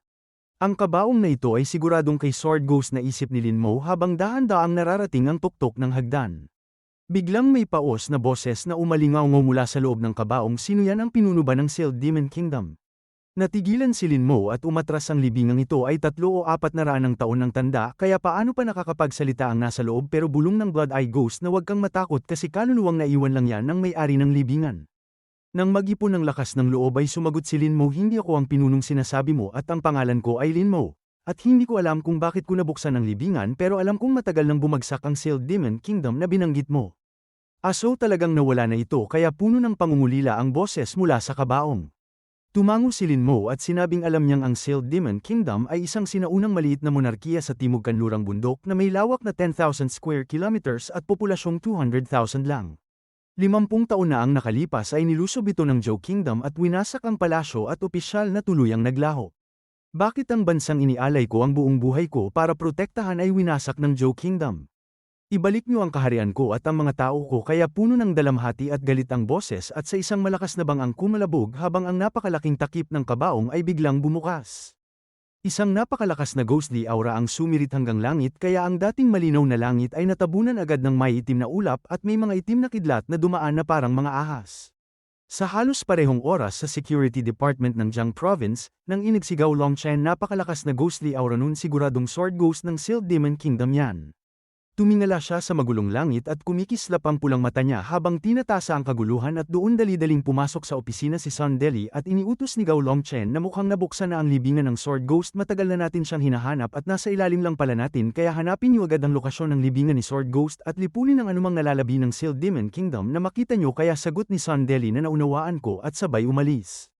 Sa puntong yun sa isang liblib na nayon sa bundok nagising si Lin Lan at masiglang lumabas ng kwarto niya. Siguradong si Mu yun kasi sa mundong ito bukod sa kanya ay wala nang ibang makakapagbukas ng libingan ni Sword Ghost kahit ikaw o ako. Pero ibig sabihin ba nito ay nasa panganib si Mu ngayon kaya may pag-aalalang sabi ni An Shuang, pero sabi ni Lin Lan na hindi ako pwedeng magtago lang dito sa nayon kaya panahon na para lumabas at protektahan ang anak natin. Habang dinampot ang karit, ang simpleng isipin pa lang na makikita ko ulit ang mga tao sa Security Bureau ay hindi ko na mapigilan ng excitement ko kaya mahal ikaw na muna ang bahala sa bahay at sa anak natin aalis na ako. At pagkasabi niya nito mabilis siyang tumakbo palabas. Sa loob ng sinaunang libingan ay magulo ang pag-ikot ng ghostly aura at maliban kay Lin Mo lahat ay natamba dahil sa matinding enerhiya. Anong level ba ng ghost? Sigaw ng driver habang nakatitig sa kabaong na puno ng hindi maipaliwanag na takot. Si Ayn Rand na nasa malapit ay kumagit sa labi at balisang tumingin kay Lin Mo na nasa tabi ng kabaong at tahimik siyang nanalangin na sana ligtas ito. Bakit niyo winasak ang kaharian ko? Paano niyo nagawa ang mga maliliit na Zhou Kingdom? Kaya ibinuga ng nalalabing kaluluwa ang galit nito. Bilasan mo subukan mong eye contract siya kasi napakalakas niya mabilis na paalala ng Blood Eye Ghost kay Lin Mo pero sa dami ng ghostly aura kung susubukan ko siyang eye contract hindi ba ako sisibog sa loob nag-aalalang sagot ni Lin Mo. Naipong ghostly aura lang yan kasi maliit na bahagi lang ang totoong soul niya kaya huwag kang matakot. Kita mo yung espada sa loob ng kabaong ang kaluluwa ay nasa espada. Kaya kung gusto mo siyang makontract say subukan mong patikan ng dugo ang espada at kapag tinanggap kanyang master niya ay susunod siya sa'yo pero kapag hindi ay wala ka nang magagawa paliwanag ng Blood Eye Ghost. Kung mako-contract ko ang napakalakas na Sword Ghost na ito ay siguradong tataas ng husto ang lakas ko na isip ni Lin Mo kaya walang pag-aatubili kinagat niya ang daliri niya at pinatak ang dugo sa sinaunang espada. Sa sandaling tumama ang dugo sa espada ang ghostly aura na kanina ay sumasabog, ay biglang bumalik, at mabilis na pumasok sa katawan ni Lin Mo. Umikot pabaliktad ang mga mata niya at tumigas ang katawan niya, at diretsyong bumagsak siya sa ibabaw ng kabaong. Namutla si Anran na tarantang sinabing Lin Mo anong nangyari sa kanya pero parehong umiling ang driver at ang malapad na lalaki na nalilito rin. Kailangan ko siyang iligtas sigaw ni Anran habang tinatawag ang Nightmare Ghost, at kinontrol niya ito at direktang lumipad papunta kay Lin Mo na isinasantabi ang sarili niyang kaligtasan na kahit alam niyang delikado ang Terracotta Army Formation ay determinado siyang isugal lahat. Ang biglang paglusot ni Anran ay nagpaalerto sa Terracotta Warriors na itinaas ang mga sibat nila para harangan siya, pero matapos makaiwas ng bahagya sa mga atake, desperadong kinontrol ni Anran ang spiritual power niya para bilasan ang Nightmare Ghost at sa patuloy niyang pagsuporta ng spiritual energy mabilis na nakaiwas ang Nightmare Ghost sa mga saksak ng libu-libong sibat. At sa wakas ay nakarating sa tabi ng kabaong sa isang nakapangingilabot na sandali, at sinabing Lin Mo anong nangyari sa'yo huwag mo akong takutin. Mabilis na sinuri ni Anran si Lin Mo na bumagsak sa stone coffin at sa sandaling yun namutla ang katawan ni Lin Mo na malamig na parang yelong matagal nang nakalagay sa freezer at nakatitig lang ng walang malay at hindi makapagsalita. Hindi pwede kapag nagpatuloy ito mawawala siya, kaya mabilis na sinubukang hilahin ni Anran si Lin Mo palabas ng stone coffin pero pakiramdam niya ay si Lin Mo ay parang ice lolly na nakatago sa freezer ng 100 taon kasi sobrang tigas at hindi gumagalaw. Kahit anong lakas ang gawin niya ay hindi niya siya may ahon kaya ano na ang gagawin ko at halos maiyak siya kasi bilang isang dalagang babae hindi pa siya nakaranas ng ganitong sitwasyon at tuluyang nataranta. Sa puntong yun sigaw ng driver hindi maganda sa dami ng kaguluhan sa sinaunang libingan ay siguradong mapapansin tayo ng Security Bureau. Siya at si Wukun ay mabilis na lumabas para tingnan ang sitwasyon sa labas ng libingan at nakita nila ang higit 10 sasakyan na nakaparada sa sementeryo at isang malaking grupo ng elite ng Security Bureau na papunta na sa sinaunang libingan. Boss bilasan niyo at bumalik kasi papasok na sa tomb chamber ang Security Bureau sigaw ng nagmamadali ng pilay na malapad na lalaki kay Anran.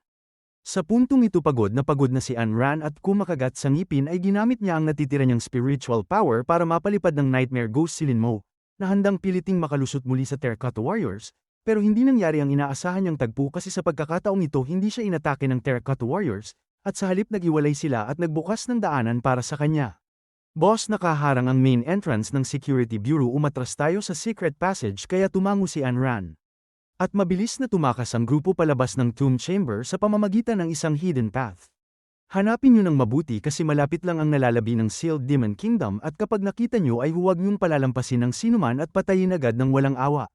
Sa oras na yun nailabas na ni Anran si Lin Mo mula sa sinaunang libingan at nakatingin sa kanya na parang matandang ice lolly pa rin si Lin Mo at nag-isip ang driver kung posible kayang sinipsip ng ghost sa loob ng kabaong ang kaluluwa ni Lin Mo pero sagot ni Anran na balisa at nag-aalala hindi ako sigurado pero kailangan nating dalhin siya agad sa doktor. Hindi maganda papunta na rito ang Security Bureau mabilis na nag-alerto ang pilay na malapad na lalaki, kaya kailangan nating maghiwa-hiwalay at tumakbo kasi sa ganitong sitwasyon baka yun na lang ang tanging tsansa natin. Tumakbo ang paligid natin ay puro walang lamang mga libingan kaya kahit tumakas tayo ay mahuhuli rin tayo ng Security Bureau. Nagdala sila ng napakaraming tao at siguradong hindi lang tayo ang target nila pero baka kung isusuko natin si Lin Mo ay magkaroon pa tayo ng pagkakataon. Hinding-hindi kasi kaibigan ko si Lin Mo at hindi ko siya pwedeng iwan tumakbo tayo papuntang Aris Academy ngayon at baka makaligtas tayo sa sakuna total estudyante nila si Lin Mo kaya baka tulungan nila tayo. Pero napalilibutan na tayo kaya paano tayo makakatakas lalo na't ganyan ang estado ni Lin Mo pero sabi ni Wukun habang nakatingin kina Anran at Lin Mo na iniligtas ako ng boss dati niligtas din ako ni Lin Mo kaya panahon na para bumawi ako. Ako na ang aakit sa mga patrol car ng Security Bureau kaya boss kayo na ni Lin Mo ang tumakbo kaya ang desisyon ni Wukun ay ikinabigla ni na driver at ng malapad na lalaki kaya tapos nagkatinginan sila, at tumayo ng mingiti para makapag-divert ng atensyon paano mo kakayanin to ng mag-isa sasama rin kami. Nauwi sa luha ang mga mata ni Anran habang tinitingnan ng tatlong lalaki na handang magsakripisyo ng buhay para lang mabigyan siya ng daan palabas. Ingat kayo boss, magiging okay kami, panatag nilang sabi sa kanya na may banayad ng ngiti, at pagkatapos ay sumugod sila diretso sa mga tauhan ng Security Bureau. Mga tanda, heto ako dito, kayo habulin niyo ako, pang-aasar ng driver habang tumatakbo siya pahilaga, at si Wuko naman ay matagumpay ding naakit ang atensyon ng ilang lalaki na sinadya niyang bumagal habang tumatakbo siya patimog. Hulihin sila, huwag hayaang may makatakas at mahigpit ang utos ng mga nakakataas na ang sinumang konektado sa Sealed Demon Kingdom ay papatayin agad sa lugar. Naglakad sa tatlong magkakaibang direksyon ang tatlong lalaki at bawat isa ay humaharap sa tila tiyak na kapahamakan. Salamat, bulong ni Anran habang dumadaloy ang luha sa pisngi niya, pero magkikita pa kaya sila ulit, pero wala ng oras para mag-isip, kasi panandalian lang ang pagkakataong makatakas kaya mabilis niyang binuhat si Linmo sa tulong ng Nightmare Ghost at sumakay dito. Habang tinitingnan niya ang direksyon kung saan tumakbo ang tatlong lalaki ay masakit ang dibdib niya kasi matagal nang kasama niya ang malapad na lalaki at ang driver, kaya mas malapit pa ito kaysa sa kadugong pamilya. Muling damaloy ang mga luha niya, kailangan ko nang makarating agad sa Aris Academy o masasayang ang sakripisyo nila, naisip niya. Habang pinapabilis ang Nightmare Ghost gamit ang spiritual power niya, nandoon si Sandeli na nakaupo sa SUV. Akala mo ba makakatakas ka dahil lang may Nightmare Ghost ka? At mapanlait na tumingin sa tumatakas na Nightmare Ghost, ang mga diversion na ito, ipapakita ko sa iyo kung ano ang kaya kong gawin. Sa marahang paghawak sa kaliwang braso niya, tinawag niya ang White Soul Ghost at sa utos ng atake ni Sandeli nahati ang ghost sa tatlo, at parang tatlong matutulis na espada na sumugod sa Nightmare Ghost. At nang may bangis ay isang White Soul Ghost ang bamuka ang bibig para kagatin sila. Hindi maganda at napagtanto ni Anran kaya sinubukang aliko niya ang Nightmare Ghost para umiwas, pero isang White Soul Ghost ang kumagit sa likod ng Nightmare Ghost. Sa sakit ay hindi sinasadyang nabitawan nito si Linmo, pero sa ibaba ay may isa pang White Soul Ghost na naghihintay na nakabuka ang bibig, kaya sabi ni Anran na si Linmo ang target nila. Nightmare Ghost, protektahan mo siya. Sa utos niya kumapit ng mahigpit ang Nightmare Ghost na hindi pinapansin ang sakit kina Linmo at Anran. Kaya ang White Soul Ghost na nasa ibaba nang makita ang biktima na nakaligtas ay kumagit ng bigo at pinunit ang likod ni Anran. Bata ka, nang ahas kang kalabanin ng Security Bureau, kung hindi lang dahil sa ikaw ang anak sa labas ni Director Gao Longchen ay sa ulo ko sana pinatama ang kagat na yan, pero protektado mo ang lalaking ito gamit ang buhay mo, kaya siguradong mahalaga siya, kaya baka ito na ang chance ko para sa promotion at mataas na sahod, na isip ni Sandeli. Habang muling inaatake ang White Soul Ghost, ang dating malinis na likod ni Anran ay naging pira-pirasong sugat at dugo, at dahil mabilis siyang nauubusan ng dugo ay unti-unti nang humihina ang kamalayan niya. Ginamit niya ang natitira niyang lakas para utusan ang Nightmare Ghost, huwag pansinin ang mga sugat mo, dalhin mo na lang kami sa Aris Academy ng pinakamabilis. Nang matanggap ang utos ay kumawala ang Nightmare Ghost sa White Soul Ghosts at biglang bumilis na nakalusot sa pagkakapalibot at dumiretso sa Aris Academy. Akala mo makakatakas ka, mayabang nangisi ni Sandeli, at sa tingin mo babata ako, total Deputy Director ako ng Security Bureau, kaya hindi ordinaryo ang White Soul Ghost na hawak ko. Pagkatapos ay ginamit niya ang spiritual power niya para kontrolin ang White Soul Ghost at habulin ang mabilis na Nightmare Ghost, at sa walang habas na serye ng kagat ay napunit ang Nightmare Ghost at ang mga piraso ng ethereal body nito ay nagkalat sa hangin. Lumabas sa tanawin ng dormitory building ng Aris Academy, at pilit nang umiti si Anran ng mahina. Sa wakas nakarating din tayo. Pagkatapos ay bumagsak ang Nightmare Ghost sa grounds ng Academy, na may malakas na bang kaya bumagsak sa lupa ang ghost at ang dalawang tao, at nang handa nang sumugod muli ang tatlong White Soul Ghosts. Biglang may malaking martilyo na sumulpot sa harap nila. Nakatayong nagbabantay sa harap ni Linmo at ng iba ang pamilyar na Headless Ghost. Sa kritikal na sandaling yun, nagpakita sa tamang oras ang napakagandang goddess ng Aris Academy. Sino ang nangangahas na maglabas ng mga ghost at mga abala ng lantaran sa loob ng Academy? Gusto na ba ninyong mamatay? At doon si Mu Wanqing habang nakatingin kina Linmo at Anran na bumagsak ay puno ng galit. Tulungan niyo kami, hinahabol kami, mahina at pagod na bulong ni Anran kay Mu Wanqing bago nawala ng malay. Napansin ni Mu Wanqing na si Linmo ay wala ng malay at bagbog sarado ang katawan niya, at si Anran naman na puno ng sugat ay mahigpit pa ring yakap si Linmo. Sino ang humahabol sa inyo at sino ang inaway ninyo? Habang iniisip yun ni Mu Wanqing ay higit 10 sasakyan na may sirena ang pumasok sa grounds ng Academy. Bumabas si Sandeli at mahigit 20 miyembro ng Security Bureau ay dumiretso sa bumagsak na si Linmo. Sino kayo? Paano nyo nagawang manggahas na maging bayulente sa loob ng Academy namin? At doon matapang na hamarang si Mu Wanqing sa harap ni Anran at Linmo na walang takot sa mukha. Buksan mo ang mata mo at tingnan mong mabuti, kasi Security Bureau kami at kung haarang kayo sa pag-aresto ay ituturing kayong kasabwat. Pero matigas na sagot ni Mu Wanqing na mga estudyante sila ng Academy namin at hindi kriminal. Sa sandaling yun buong tapang siyang humakbang pasulong at sa ilalim ng kontrol niya itinaas ng Headless Ghost ang dambuhalang martilyo na handang umatake anumang oras. Ang lakas ng loob mong atakihin ng personnel ng Security Bureau bastos kang bata mukhang hindi mo alam ang kahulugan ng kamatayan. Isa-isang tinawag ng mga miyembro ng Security Bureau ang kanilang contracted ghosts kaya biglang napuno ang lugar ng ghostly aura, habang lumilitaw ang iba't ibang multo sa harap ni Mu Wanqing at sa sabay-sabay na alulong ang kumpol ng ghosts ay sumugod na parang gutom na mga lobo. Kadiri paano nagagawa ng makapangyarihang Security Bureau na mambuli ng maramihan at napagtanto ni Mu Wanqing na wala na siyang oras para umatras at kapag umabot sa kanya ang mga multo ay siguradong madudurog siya hanggang walang matira. Sa kritikal na sandaling yun ay biglang may manipis na figura na lumitaw sa harap ni Mu Wanqing at nagsimulang magtipon ng matinding spiritual energy sa kamay nito, at sa isang iglap pinabalik niya ng husto ang lahat ng umatake na multo at ang kanilang masters. Principal Jai, sigaw ni Mu Wanqing na may halong gulat at tuwa sa mukha niya. Kasi unang beses niyang nakita ang misteryosong principal na kumilos at napakalakas nito. Madaliin niyo silang dalhin sa infirmary, ako na ang bahala rito, kalmado at kumpiyansang sabi ni Jai, kaya sagot ni Mu Wanqing na naiintindihan ko po. Inutusan niyang buhatin ng Headless Ghost si Anran habang siya naman ang bumuhat sa nanghihinang si Lin Mo papunta sa infirmary ng school, at sa puntong yun Jen-Aisen na ng mga malalakas na sirena ang karamihan sa mga estudyante.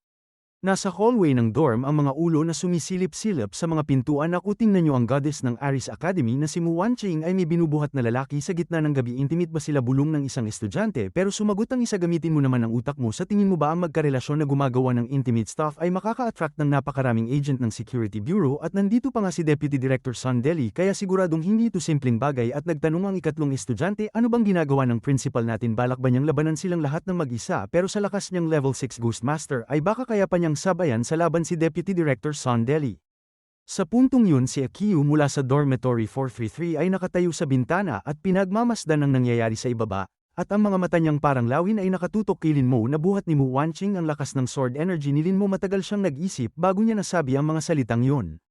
Nang makita ni Jai na isang move lang ay napaurong na niya ang kumpol ay lalo pang nag-init ang mukha ni Sondeli. Sino ka ba at nang ahas kang atakihin ang mga miyembro ng Security Bureau? Hoy taba, ano ba tong Security Bureau na ng ahas magtaas ng kamay sa mga estudyante ko, balik ni Jai. Isa ka lang namang principal ng third-rate university, kaya sino ang nagbigay sa'yo ng lakas ng loob para harangan ang misyon ng Security Bureau? Pang-aasar ni Sondeli. Teritoryo ko, kaya kapag pumasok kayo sa school na ito kahit dragon pa kayo ay kailangan nyo munang yumuko sakin, sabi ni Jai Feng na hindi natinag sa dami ng tao sa harap niya. Nagbibiro ka ba, level 6 Ghost Master ka lang, sa tingin mo ba ay kaya mo kaming harangan? May halong tawa na sabi ni Sondeli, at nagsenyalis siya sa 20+ agents sa likod niya na umabante, kaya isa-isa nilang tinawag ang kanilang contracted ghosts, at sa ilang sandali lang ay 12-dosenang nakakatakot na espiritu ang nakatayo na sa harap ni Jai Feng. Hindi natinag si Jai Feng at kalmado lang niyang ini-roll up ang sleeves niya, at marahang inalis ang mga benda na nakabalot sa mga braso niya. Sabay-sabay na nagliwanag ang 8 kumikislap na pattern sa magkabilang braso niya. At doon biglang mula sa napakalakas na ghostly aura ay 8 top-tier ghosts ang lumitaw, at bawat isa ay kasing taas ng 3 palapag na gusali, at ang pinagsamang aura nila ay napakalakas. Sino ka, tanong ni Sondeli na takot at tumulo ang malamig na pawis sa noo niya. Naku, nakapag-summon ng 8 ghost ang principal ng mag-isa, grabe astig, bawat isa siguro ay wicked spirit level man lang, at yung may hawak na brush, ghost judge ba yun? Ang alam ko isa yan sa mga top tier ghost sa mga alamat na sobrang bihira na parang alien, kaya nag-ingay ang buong dormitory building kasi walang sino man ang nag-akalang ang payat at mukhang money-grubbing na matandang yun ay napakalakas pala. Maging ang mga agent ng Security Bureau ay natigilan kasi hindi pa sila nakakatagpo ng ganitong level ng tao mula pagkasilang nila. Hindi ka si Jai Feng kasi ikaw ang 8 Ghost King na si Duan Chenkon, sigaw ni Sondeli na nanginginig ang boses sa takot. Tama, ako nga si Duan Chenkon, at ngayong alam mo na kung sino ako, gusto mo pa bang ituloy ito, hamon niya.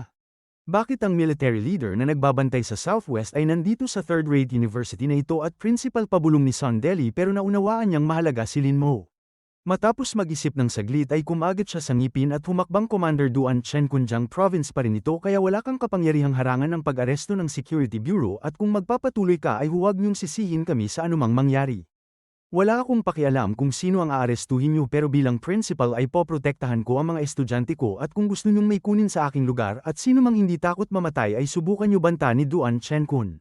Akala mo dahil mataas ang posisyon mo ay hindi namin kayo gagalawin lahat, umatake kay Commander at hulihin ang nalalabi ng Sealed Demon Kingdom, madiing utos ni Sondeli. Kasabay ng sigaw niya lahat ng agent ay pinasugod ang kanilang contracted ghosts papunta sa school at habang paparating ang bugso ng mga ghost ay pigil hininga ang mga estudyante sa dormitory at sabi nga na 2 kamay ay hindi kayang labanan ng 4 kaya kakayanin ba ng principal ang paglusob na ito? Habang lalong kinakabahan ang mga tao ay biglang iwinasiwas ng lumulutang na ghost judge ang brush nito, kaya bumagsak mula sa langit ang napakalakas na ghostly aura at sa oras na tumama ito sa lupa ay naging napakaraming ghost script at mabilis na kumalat ang mga script sa lupa at damaykit sa mga papasok na contracted ghosts na parang sumpa.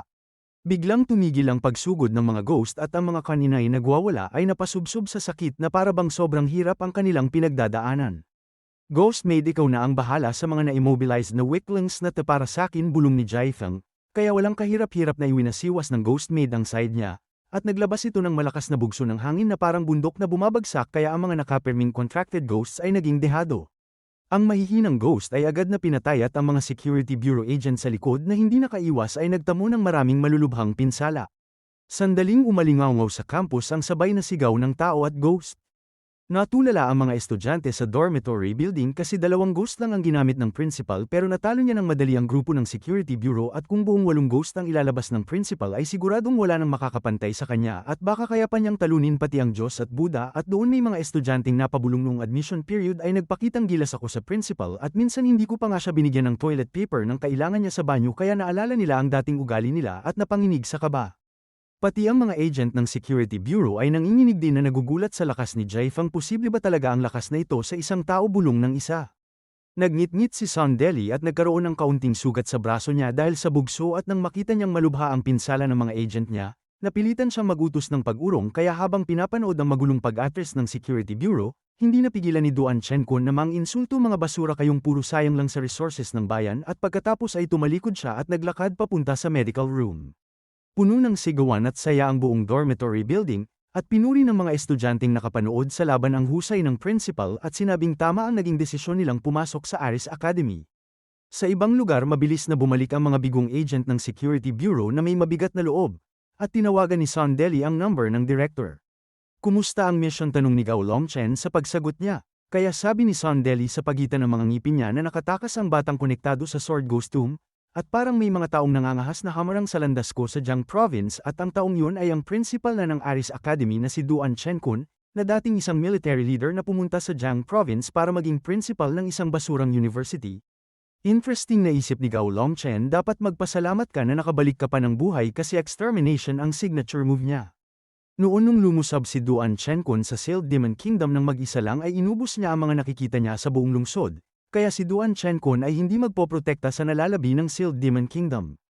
Malamang ay nagtayo lang siya ng school sa Jiang Province para mas madaling makapag-ipon ng students at mas madaling maimbestigahan ang nalalabi ng Sealed Demon Kingdom at baka binitawan niya ang posisyon niya sa military para lang makalusot sa Jiang Province. Para rito tila ang lalim ng plano niya pero may 2 posibilidad kung bakit niya hinarang ang pag-aresto mo sa lalaki. Ang una ay gusto niyang makuha ang buong credit ng ginawa natin o pangalawa ay gusto niyang mas hulihin pa ang mas malaking isda gamit ito kasi huwag nating kalimutan na hindi pa rin natatagpuan ang Grand Sorcerer ng Sealed Demon Kingdom.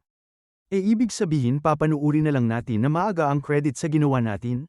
Hindi syempre, pero i-interrogate nyo muna ang mga nahuli nyo at tungkol naman sa Aris Academy ay magpapadala tayo ng student agents para mag-infiltrate at mangalap ng impormasyon sa loob ng paaralan.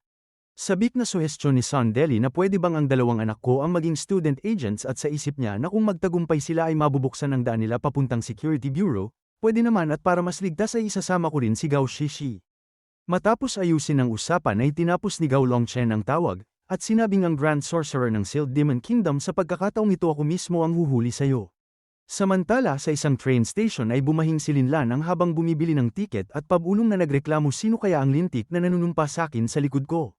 Pagbalik sa medical room ng school ay may senior mula sa medical department na kumokontrol sa ghost nurse para gamutin ang mga sugat ni Anran pero wala silang magawa sa kondisyon ni Linmo at pansamantala siyang inilagay sa operating table kaya si Mu Wanqing nang makita ang heart monitor ni Linmo na papuntang flatline ay balisa at paikot-ikot. Nang makita niya ang principal ay kumapit siya sa Pag-asa. Principal, mukhang nasa matinding panganib si Linmo, pakiligtas po siya.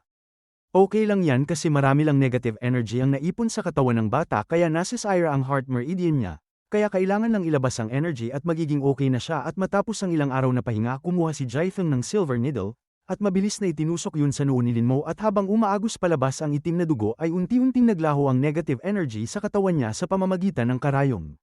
Dahan-dahan ding nawala ang maitim na kulay ng balat niya at muling may activity ang heart monitor kaya si Mu Wanqing na matagal na nakatutok kay Lin Mo ay napabuntong hininga ng maluwag tapos ay humarap siya kay Jai Feng. Ano ba talaga ang nangyari principal, bakit gusto siyang hulihin ng security bureau pero sabi ng principal na mas mabuting huwag mo nang itanong ang hindi mo dapat malaman kasi kapag mas marami kang alam ay mas malapit ka sa panganib. Matalinong tumigil na si Mu Wanqing sa pagtatanong at inayos na lang ang kumot ni Lin Mo pero doon ay nakatutok ang tingin ni Jai Feng sa bagong pattern na lumitaw sa braso ni Lin Mo. Hugis matalim at sinaunang espada yun, siguradong sword ghost kaya yun ang batang ito ay kahawig niya at tumutugma rin ang edad kaya mukhang ang siya ang isa sa nalalabi ng Sealed Demon Kingdom na isip ni Jai Feng at bahagyang nag-alala ang mukha niya. Sa sumunod na sandali, biglang sinakal niya ang leeg ni Lin Mo gamit ang isang kamay kaya gulat na sigaw ni Mu Wanqing sa biglang pag-atake ni Jai Feng. Principal, anong ginagawa mo? Napatigil si Jai Feng dahil sa malakas niyang boses at agad niyang inalis ang kamay niya at sinabing, okay lang kasi tinitingnan ko lang kung may natitirang negative energy pa sa leg niya. Habang nakatitig kay Lin Mo na naglalaro sa pagitan ng inis at pagsisisi ang mga mata niya, pero sa huli ay napabuntong hininga na lang siya ng mahaba at bumalik sa dati niyang asal.